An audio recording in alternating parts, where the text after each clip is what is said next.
I want to ask you guys a question, right? Um, because I don't know whether this has ever been asked before, and it makes perfect sense to me, right?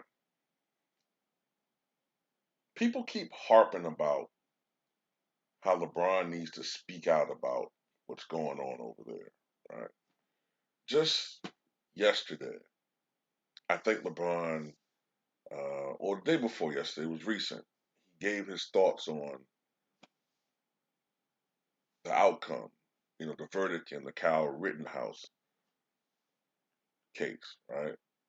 And you had a lot of people on the right saying that, oh, he'll speak out about that, but why is he silent about what's going on over China?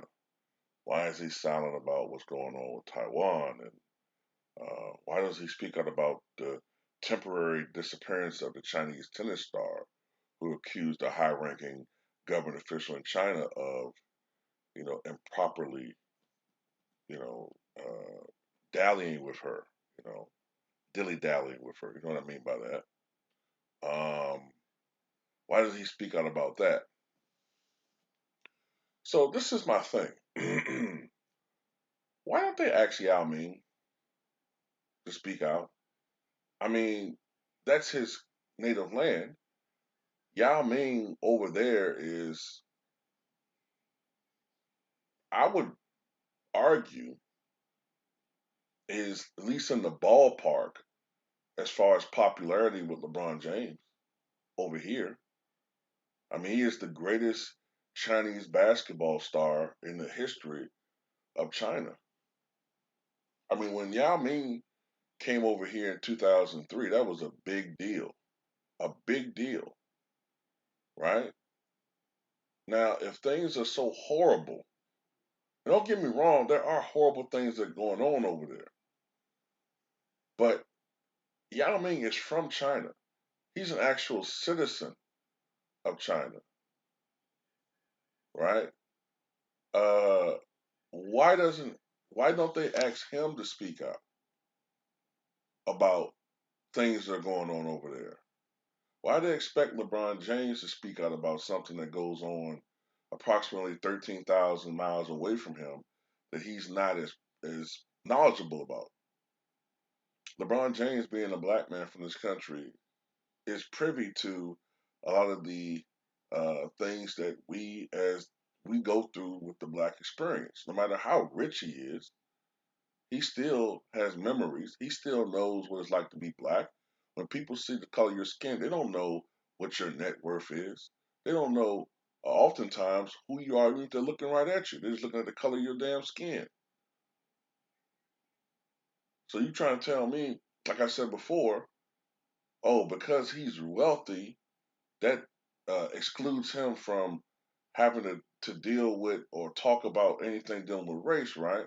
But at the same time, these same idiots look at Donald Trump as some folk hero for the downtrodden, for the masses, even though he's worth 2.5 billion. Can't have both ways, right? Like I said before, why don't they ask Yao Ming? LeBron James, last I checked, was not part of the Nixon Kissinger foreign policy duo. You know what I'm saying? He don't have knowledge of you know everything that's going on over there. It's interesting how when he talks about something that he should know about, which is the black experience, you tell him he's not knowledgeable about that. He need to shut up and dribble. But you expect him to be, a secondary secretary of state when it comes to stuff that goes on over there. Also, a lot of this stuff is just bullshit anyway, because a lot of this stuff is bullshit anyway because the right only cares, they only like to play games with China. And I'll tell you why. They only speak out about China when they're trying to score political points against Democrats, who I don't like, but I call it out on both sides.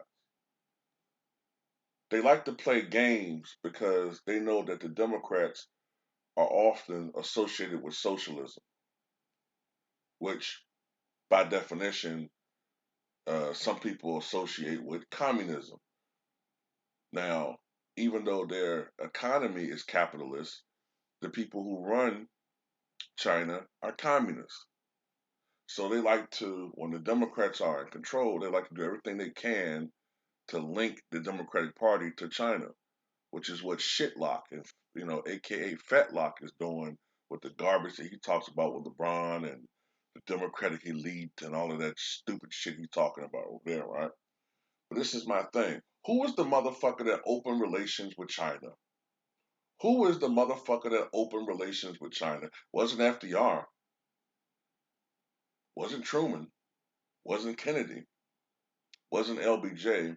It was Nixon, who was Republican. Now, who helped to uh, strengthen the relationship between the American government, and China?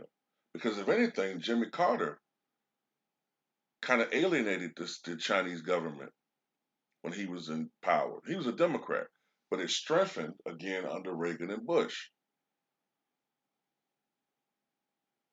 But Republicans seem to want to forget about that. You know what I'm saying? When the Tiananmen Square massacre occurred in June of 1989, it was the Democrats in this country that said that the American government need to punish the Chinese people. You know what I'm saying? Whether it was through sanctions or whatever, they need to punish them.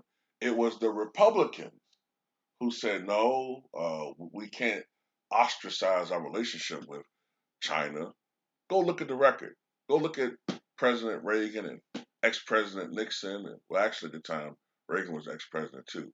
Ex-President Reagan and ex-President Nixon and ex-President Ford. See what they were saying, right? Look at the policy of the Bush administration at the time, the first Bush, who was Republican, and look at what Jimmy Carter, who was the only living former Democrat, was saying at the time, right? But then when Clinton was in office, they tried to link Clinton to the communist China's again, like as far as taking money and all of this bullshit. That's the games that they play, bro. At the end of the day, both parties are full of shit. Both parties are full of shit, and both parties have all these motherfucking elites. No matter what party are, they all benefited from the relationships between the United States and China. So this is the thing. Like I said, at the end of the day, why aren't they asking these questions to Yao Ming? Okay, he's the most prominent NBA player with the greatest ties to China. They should ask him to speak out. They should ask him to be this hero that they want us to always be. You know what I'm saying? They always want us to step up to the plate and be some hero. You know what I'm saying? Uh, when they don't want, and they want us to do all these death-defying things that they don't demand themselves. You know what I'm saying? Um, it's crazy. It's ridiculous. What the hell does LeBron James have to do with what's going on over there? It makes no sense. Nothing. It makes absolutely no sense whatsoever.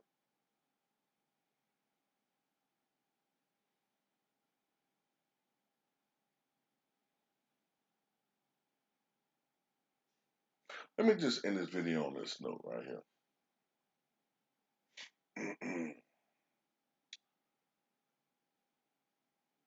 We've gone through, since 1619,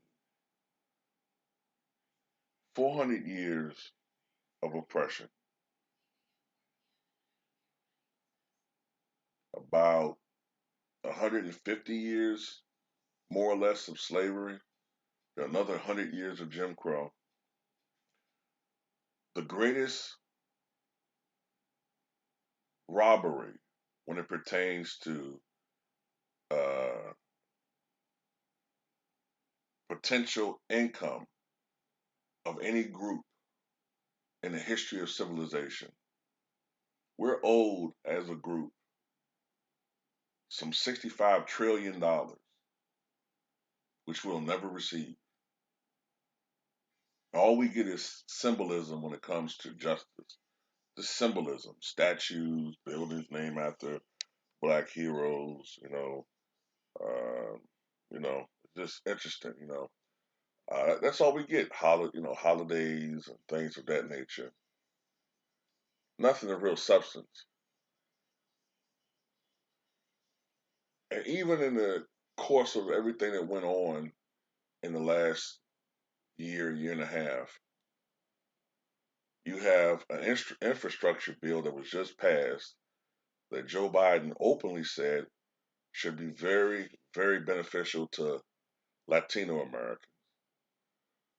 There had been a hate crime bill that was passed into law specifically for Asian Americans. There have been laws put in place to benefit the LGBTQ community, but there's never been anything really put in place to help us when it comes to the things that we need the most. But we're supposed to always magically just go out and run to the hills to vote for either the left or the right. And people always say, oh, why are these people always so angry? Anger is justifiable when you've been screwed over. Anger is justifiable. The only problem is sometimes we let our anger out and uh,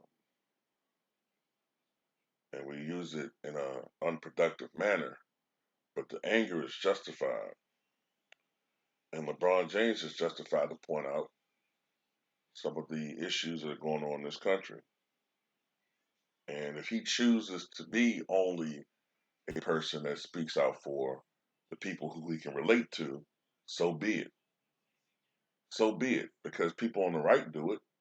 I don't see uh, Pat Buchanan speaking out for the rights of Black Americans. When has he ever done that?